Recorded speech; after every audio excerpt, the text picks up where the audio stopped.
I guess my question was like, I mean, if anyone has, lost 20 pounds and the difference in their physicality, in, the performance in their, exercise routines and how they felt from 20 pounds to plus 20 pounds. Like, what is the difference, especially if you're trying to do it in 2 months, which is not healthy. But I think those two weight classes a huge jump. No, you said 2 weight classes is a huge jump. Even for a big guy, and I know that they are bigger and stuff like that. But because I've seen Jamal.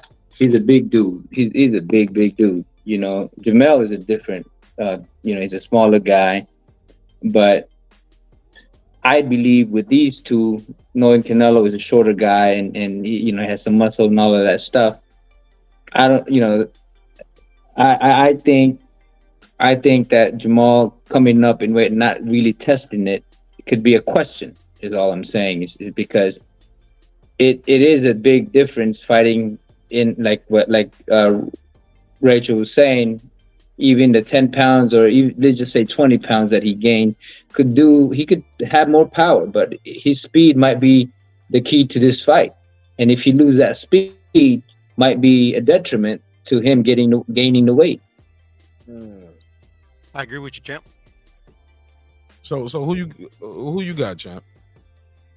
I mean, when you look at, I think the best of Canelo, but I don't think he is at that mindset of being the Canelo that we've seen. And I know that people said nobody got Charlo. I got Charlo. It's because what? With it. I think you told me that like a couple weeks ago. You was like, well, you was talking about the betting odds, but you actually gonna ride with him.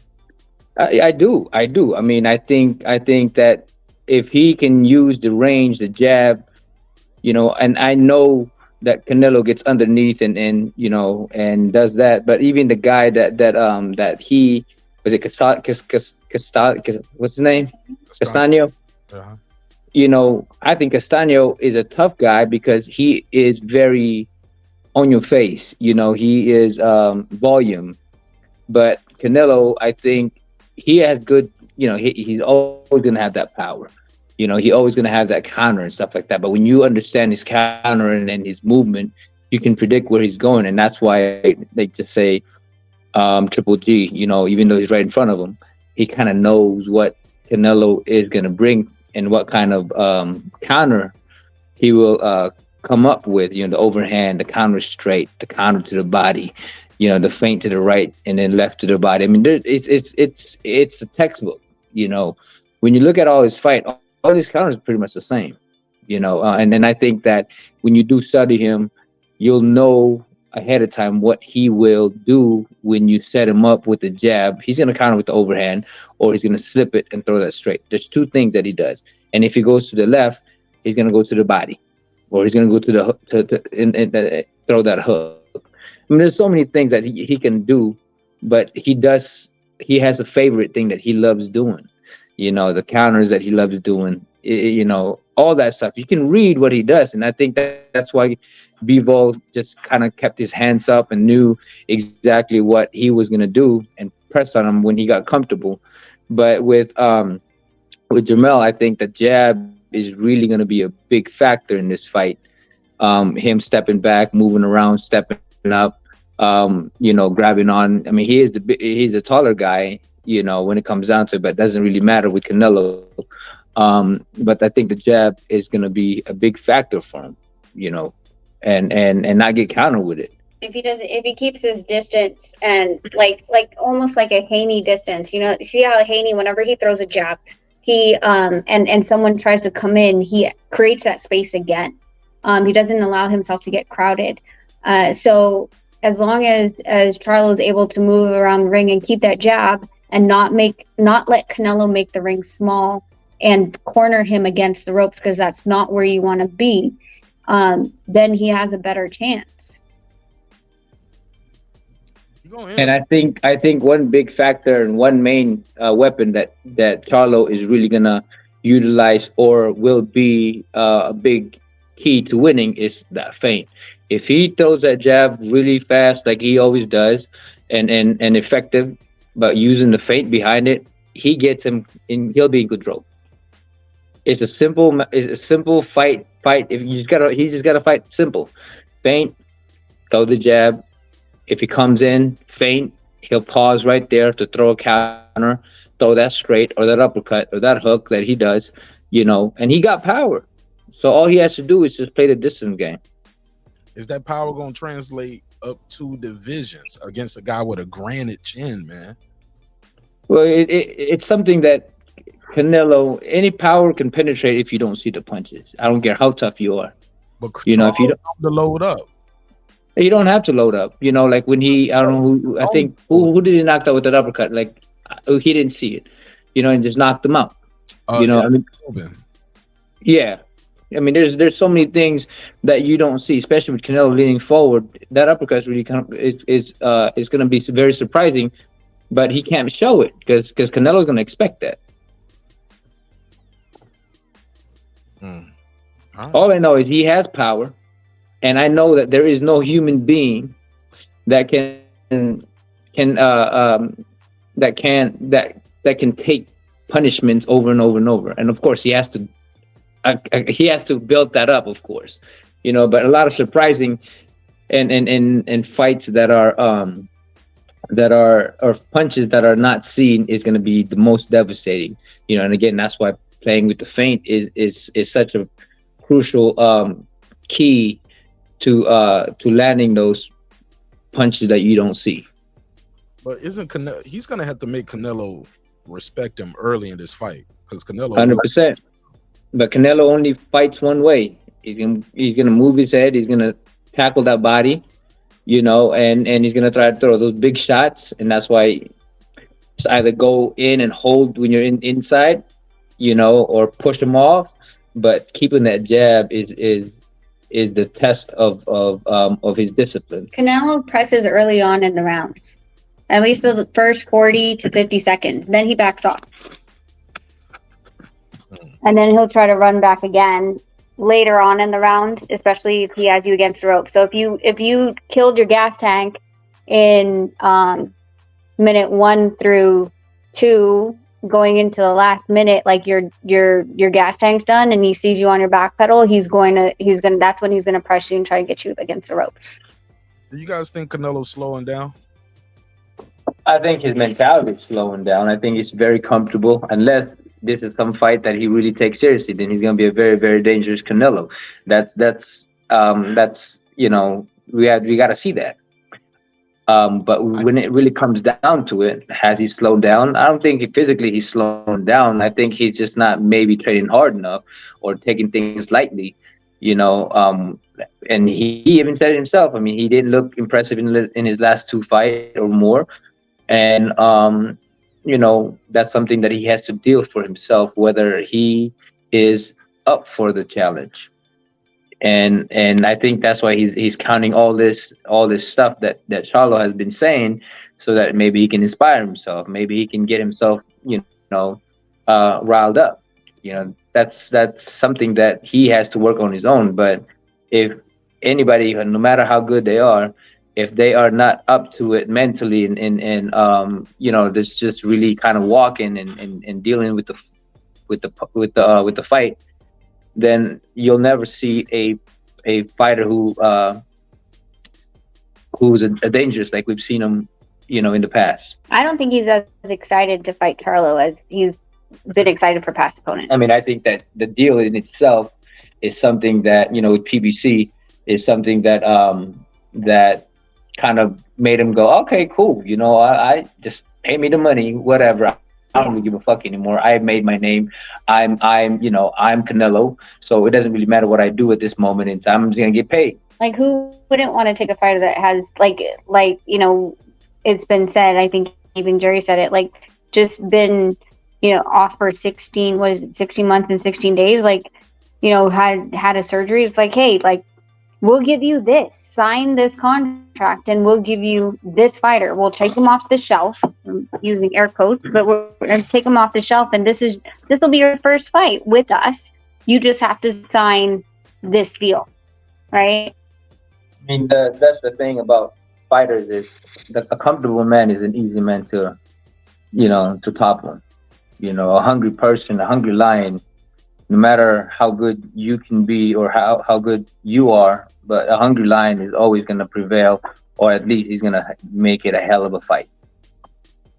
I was about to say that I agree with almost everything Nonito said because um, this is why my opinion of the fight is not a mismatch, because I really think Charlo is going to look really good in the first 6 rounds. I really think he is. But my problem was why I cannot pick Charlo is because, and I've said this and I'll keep on saying it, in fight adjustments. I've watched his fights numerous times, and the one thing that really will kill Charlo in this fight with Canelo is his lack of in-fight adjustment ability. He does great job from fight to fight making adjustments, but within the fight, when that happens, that's when the fight is going to change. When Canelo does something that's going to have Charlo in a position where he's going to have to make a major adjustment, that's when the fight is going to change. But the first 6 rounds, I believe Charlo is going to be right in there, and he's going to land some really good shots. But I think the second half of the fight is going to change. Is he going to hurt him? Canelo's going to respect it. I don't think he's going to hurt Canelo, but Canelo is not going to just run up in there with reckless abandon, because I do think Charlo has a strong enough punch to keep him from just running up in there. But I do personally believe that the advantage that Charlo would have, one of the major advantages he could have, he won't have, because I don't think his tank is going to be as strong as it was at 154 as it is at 168. So the one thing that Canelo does have this against him, that is his gas tank tends to wane after round 8. I don't think Charlo is going to have that same gas tank that he's had at 154. So I believe as the fight gets deeper, and then when Canelo puts him in a position where he has to make an adjustment, he's not going to be able to make the adjustment. Then both of their stamina is going to be close to the same. And then I think Canelo takes over the fight, gets a late stoppage or a unanimous decision. Damn. He lied. Y'all niggas You really ain't feeling it. You feel like this is just a complete mismatch all across the board, Mark. I mean, that's what you just described too. You just made it. You dressed it up nice, but you said you get knocked out. Just because you get knocked out don't mean it's a mismatch, bro. No, I agree with a lot what you said though. When it comes down to that, the weight is definitely going to probably eat up his stamina going into it, because he's never been in this game, in this weight class, 2 weight class at that, and secondly, when it comes down to it, you're totally right. When it comes down to in fighting, he doesn't know how to do it, and that's why I think this is going to be something that he really got to learn for himself. What Bivol did when Bivol was in there, he just tightened up, and hopefully that he learned that type of fighting, because he doesn't have to fight inside. That's the thing, is he doesn't have to fight inside. All you gotta do is, that's why I said earlier, the jab and the feint is the crucial weapon for him to win this fight. Sitting him up and be able to catch him with shots that are surprising, things that Canelo might not be able to see, with the feint, with the jab and setup and all of that stuff. But again, like you said, he, that's why Castaño was able to really get him in the first fight, is because he just doesn't know the distance. He don't know how to fight the distance, and he's such a taller fighter that that body shot is going to be something that he really has to worry about. That's why don't get in there, and if you're in there, grab and tighten up. Champ, but you're trying to. I don't know if he's going to be a different guy. He's not a guy that's that knows to clinch and clinches well. He doesn't do a lot of feints. I don't see any of those Derrick James fighters doing a lot of feints, from Spence to Frank Martin to Charlo. I don't know if they even teaching that. I don't see him clinching well. You said hit him with shots he don't see. He telegraphs a lot of shots. That's the thing. That's why I said, again with Juan Guzman, he can be a lot slicker. Because I've trained with Juan, and I know how slick he is. But granted that he is a smaller guy, and he is very talented, and that's the way he fight. But that's something that he has to really show up for, is the jab. And sometimes you don't see those shots because you're expecting something else. And like you said, you know, he doesn't use that feint much or do anything. You can see the shot because he loads up on it. But there are things that people, and this is something that we have to really see, is because Jermell, he punched with you. And with Canelo, nobody punched with Canelo. Right. That's the difference. Like with me, I punch with people, and that's why I'm so dangerous. And Jermell is the same. People don't understand that with the speed, and he can take advantage because he's faster. But he does punch with him, you know. And a lot of fighters would just not punch with him. You know, the only reason I would say he has to clinch or tighten up is when he is at a fighting distance or in fighting distance, you know. But the thing about it is he punched with punches with fighters, and that's why he's dangerous, and that's why he's able to knock a lot of these guys out, is because, you know, he goes and he's not afraid to mix it up. And of course that can be a very dangerous thing too. But Canelo has a pause in between his punches. He has a pause, and you know, and that's why he gets countered with Bivol, tighten up. Because when you're power punching and somebody catches those shots, you're open for that split second, and that's why Bivol was able to catch him in between those power shots. And this, you know, Canelo was very frustrated when it came down to that because yeah, I mean, I myself, any power shots, any power puncher, you know, when you can block them, it's easy to go in between after that.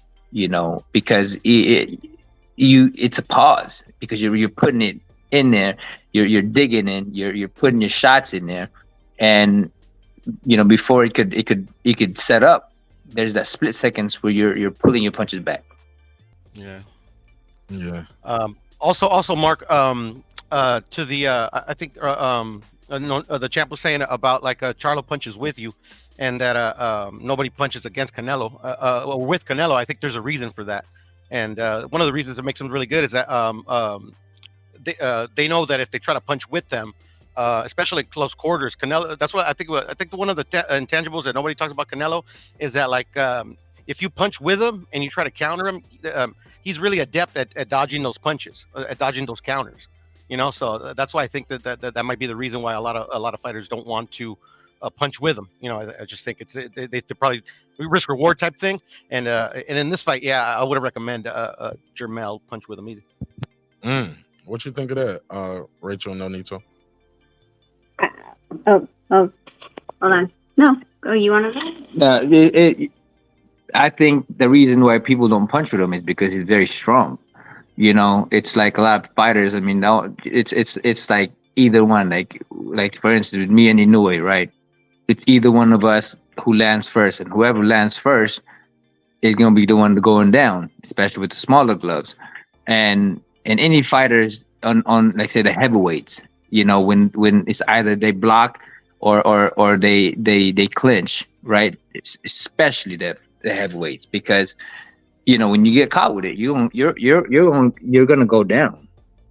So with a lot of fighters, they, you know, with Canelo and his with his style, and his the way he throws those shots, they're very strong, they're very powerful, and the only person that really took them is Triple G. You know, he punched with him, and Canelo got caught with some good shots as well. But you know, it lessens. The thing is, it could be very dangerous. The moment that he starts getting that respect is the moment that Canelo will hold on shots like he did with Triple G. And another scenario would be like Bivol is to, and I think this is going to be more susceptible or more better for Jermell, is he can catch and shoot. I think he really needs to go from it, keep his hands up, catch and shoot, and I think that's going to be a very good strategy when it comes down to it, you know, because he's willing to punch with people and he's not afraid of it. But when it comes down to that, I think the reason why people don't punch with Canelo is because he can crack, and not so much as they make a miss. He is really good at that. He's definitely really good at that. But the thing about fighters is you don't think about, oh, I'm gonna miss a punch. You just punch. There's no fighter out there who's trained to punch somebody who's gonna hold off because I'm gonna miss. I miss a lot of shots, and my body just throws, right? When you have an opportunity, your body is just gonna throw. This is how your bodies work because you're a fighter when it comes down to that. But ultimately, I think the reason why people don't really punch is because they're afraid of getting hit with Canelo. Yeah. I think it's the heaviness of Canelo's punches, and I think I like what Nonito was saying about the catch and shoot part, because I think that's what we're more so saying than, hey, like, go out there and like punch for punch, right? It's more so catch and shoot is what we're saying, because of the fact that, like, Canelo will throw one, catch it, shoot it, because Charlo's the quicker fighter, right? Get yours off and then bring your guard back up, because there is that, like we said, there's a delay between 1 and 2, and it's largely because Canelo is trying to load up for the second shot. Well, that's, I mean, like, when you talk about damage, like, that's the whole thing, right? Like, whether it's physical or it's mental, because you see, like, Canelo's been frustrated. So if you can keep him frustrated where he can't focus on the game plan that he wants to do, because he just keeps touching him and touching him, and nothing's freaking working, like, that's enough, right? Like, so that's why I'm sticking to just touch him, get the hell out, like, keep that same game plan, because it will frustrate him, and make sure that you're always adjusting that, like, you're not sleeping on your own jab. There's a lot of boxers that, like, they fall in love with their jab and they're being complacent about the jab. It's still the same timing, still the same angle. There's no variety in it. So they fall asleep on their own jab. They're like, all I had to do is keep the stick out there and they're not going to come in. Well, eventually they're going to figure out within 12 rounds, right? But that's more so what I'm like. I think the frustration would have to, like, the mental frustration is where you have to put Canelo, where he just gets so uncomfortable of being at the end of that stick, where he makes mistakes where he reaches and he can capitalize on those. Oh no, man. It sound good. Yo, look at PBC how they did the little foolery with the jewelry with his picture. They made Canelo a little taller on this flyer right here. You see that? Only you would pick that out, Mark. But yeah, you're right. He does look taller. They got him looking taller and bigger than Jamel on this poster right here, man. I'm just saying, I've never seen anyone do one where, like, the shoulders are off like that either. Like, why do they look like they're about to dance? Like, they're literally in a dance position. Usually it's like, even though you're not a southpaw or an orthodox fighter, like, you're positioned in an open stance. So right. This looks weird. This kind of looks like, go ahead, play your what is it called? Your 70s porn music. We don't believe you need more people. Not that one. There you go. In his marketing, to be honest. I don't know. Hey, look, what have any of y'all been watching any of these all access? Anybody? Of course, Mark. Of course, Mark. Bram, you been watching them? How about you, Rach? Nonito, y'all been watching the all access, the pre-fight? I watched the first couple ones. Actually, we're gonna go, Mark. We have a sleepwalker, but really quickly, I want to tell you, we haven't been watching them because we kind of forgot that it's happening. There's no buzz in Vegas for this right now. I'm sure there will be people that show up this weekend, but I mean, we've had Life is Beautiful. We had iHeartRadio. We have Formula One putting down stupid street lights and causing up traffic. Like, no one's talking about this. That's what I said too last week. I said it's not a lot of buzz for this fight. There's no buzz here. So I totally forgot that there was any type of. No, Nonito didn't. I was like, hey, I know they was fighting. But you didn't know it was this weekend. A couple months because they just kind of announced it and stuff like that. But I did not know. And when you told me, like, it's this week? Yeah. I'm like, what? Yeah. See, No one like. There's no one talking about it here. Y'all going to the fight? No. Hell no.